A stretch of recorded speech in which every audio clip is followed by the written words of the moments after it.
अस्सलामुअलैकुम मैं कम तौनरगे तो पाउस मचाम खतंग पीजरमगे ईरान अमसुंग इजराइल की लान की माइकेदनिको ngasisu ईरान की तरफ तगी अमसुंग इजराइल की तरफ तगी अदुम स्ट्राइक माद्रेदी मिसाइल कैप्सूल बसने चिंगबा अदुम लेपते माइकेनी की तरफ तगिनी अमना मक्तोरदे अमना मकसुम लान से अदुम अनिमक्सिता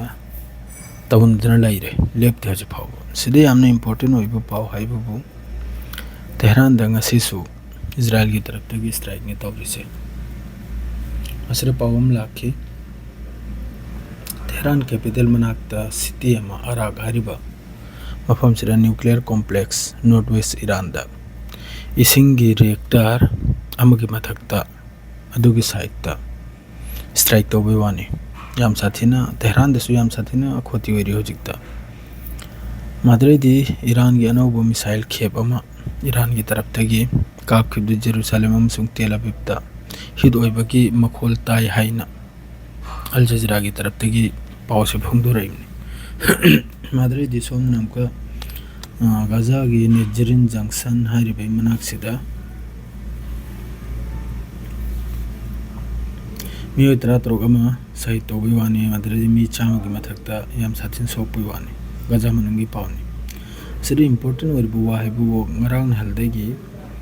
ईरान की तरफ तगी काबलक मिसाइल से मसिंग से खरवार हल्ले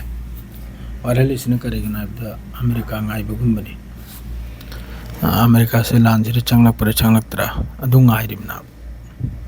हुजिकता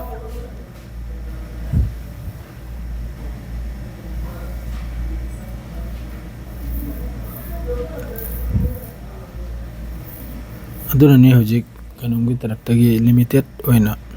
स्ट्राइक तौरिसे ईरान की तरफ तगी अदर महोगी यामना ममिंग चलबा